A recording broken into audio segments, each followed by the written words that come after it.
रूस के शहर काजान में रूसी सदर व्लादिमीर पुतिन की सरबराही में 16वीं ब्रिक्स समिट का आगाज। ब्रिक्स समिट की शिरकत के लिए 20 से ज़ायद ममालिक के सरबराहान काजान पहुंच गए। ब्रिक्स समिट के दौरान दो तरफा मुलाकातों का सिलसिला भी जारी। रूसी सदर की जानिब से मेहमानों के एजाज़ में शानदार इशाया भी दिया गया।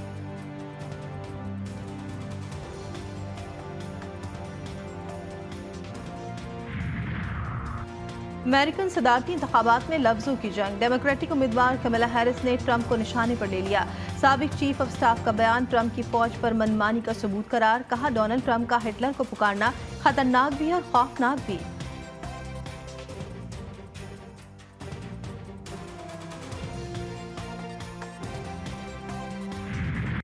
कराची में डाकुओं ने एक और घर का चिराग गुल कर दिया। एक और बीवी का सुहाग, एक और बच्ची का साइबान छीन लिया। एहसनाबाद में डकैती मुज़ाहमत पर बेरहम डाकुओं ने शहरी को गोली मारकर कत्ल कर दिया। मकतूल फरहान बेटी की दवाई के लिए बीवी का जेवर बेचकर निकला था। घात लगाए डाकुओं ने रकम और जिंदगी दोनों ही छीन ली। मकतूल माली मुश्किलात का शिकार और मेडिसिन कंपनी का मुलाजिम था। लाश घर पहुंचने पर सफ़े मातम बिछ गई।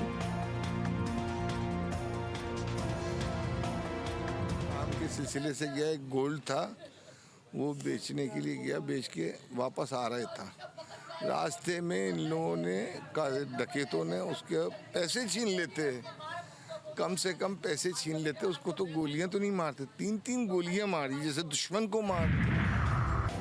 कराची के शहरी सड़कों पर रुल गए। बुकला का शारे फैसल पर एहतजाज। सड़कों पर आग लगाकर दोनों ट्रैक बंद कर दिए। गाड़ियों की लंबी कतारें लग गई। घंटों बदतरीन ट्रैफिक जाम। इंतजामिया के हमले का मुकदमा दर्ज करने की यकीन दहानी। बुकला मुकदमा दर्ज कराने डिफेंस थाने पहुंच गए। शारे फैसल पर धरना खत्म। ट्रैफिक की रवानी बहाल करा दी गई। वजीर आला सिंध ने एहतजाज का नोटिस लेते हुए एडिशनल IG से रिपोर्ट तलब कर ली।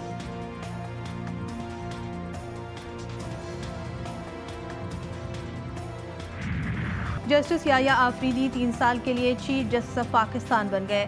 सदर आसिफ जरदारी ने तैनाती की मंजूरी दे दी। वजारत कानून से नोटिफिकेशन जारी। जस्टिस याया आफरीदी 26 अक्टूबर को ओहदे का हल्फ उठाएंगे।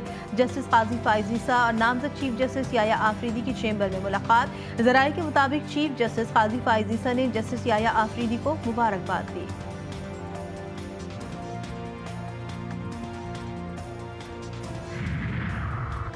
जस्टिस याया आफरीदी की बतौर चीफ जस्टिस तैनाती खुश आइंद करार। सिंध, पंजाब, लाहौर, खैबर पख्तूनख्वा, भावलपुर और इस्लामाबाद बार काउंसिल ने तैनाती का खैर मकदम किया। खैबर पख्तूनख्वा और कबाइल के अवाम भी खुश। जस्टिस याया आफरीदी की तैनाती को पख्तूनों के लिए काबिल फ़ख्र करार दिया। कहते हैं, खैबर पख्तूनख्वा के अवाम बिलखुसूस कबाइली और जनूबी अजला से अवाम को जस्टिस याया आफरीदी के चीफ जस्टिस बनने पर फ़ख्र है। याया अफरीदी साहब, हामिद खान साहब कहते हैं वो इस ओहदे से इनकार करेंगे। वो मैं आपको बता दूं, और सियासी कोर कमेटी ने फैसला किया कि मैं जो भी चीफ जस्टिस होगा मंजूर होगा। का है, मैं समझता हूँ ये उसकी सवाबदीद है। वो इनकार करे, इनकार नहीं करते। हम तो 26 अमेंडमेंट जो हुई है उनको गैर आईनी समझते हैं। अलबत्ता ये जरूर होना चाहिए था, अगर किसी ने कमेटी ने भी करने थे, तो कोई अगर तरमीम ना भी होती तो सीनियर मोस्ट जज को ही चीफ जस्टिस। हमारा मुतालबा था कि सीनियर मोस्ट को चीफ जस्टिस तैनात किया जाए, लेकिन अब चीफ जस्टिस बनने की ऑफर कबूल करना या ना करना जस्टिस याया आफरीदी की सवाबदीद है। PTI के चेयरमैन बैरिस्टर गौहर कहते हैं, मुनहरिफ अरकान ने शो कॉज नोटिस का तसल्ली बख्श जवाब ना दिया तो पार्टी आइन के मुताबिक कार्रवाई करेंगे। अपोजिशन लीडर उमर अयूब का कहना है कि पाकिस्तान में बर्मा जैसा माहौल बनाया जा रहा है। PTI के 5 अरकान को अगवा किया गया। जिस तरह आइन साजी हुई उसकी मजम्मत करते हैं।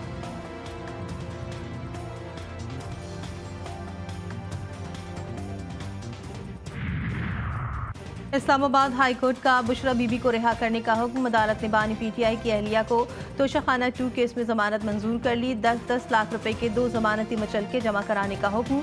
जमानत के बावजूद बुशरा बीबी की रिहाई लटक गई। अदालती वक्त खत्म होने के बाद रॉपकार जारी न हो सके, आज रिहाई का इम्कान।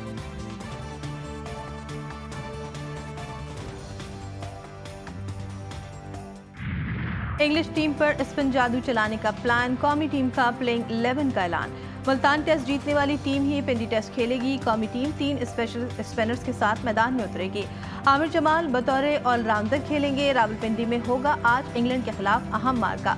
3 मैचेस की सीरीज 1-1 से बराबर। हेड कोच जसन गिल्स्पी कहते हैं, रावलपिंडी टेस्ट के लिए पिच बहुत ड्राई है, घास मौजूद नहीं। दोनों टीमें टॉस जीतने की ख्वाहिशमंद होंगी।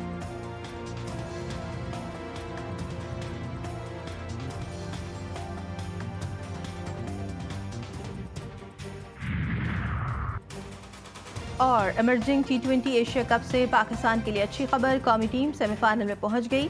शाहीन ने मुत्तहदा अरब अमारात को 114 रन से शिकस्त दे दी। UAE की टीम पाकिस्तान की जानिब से दिए गए 180 रन के ताक़ुब पर 65 पर ढेर हो गई।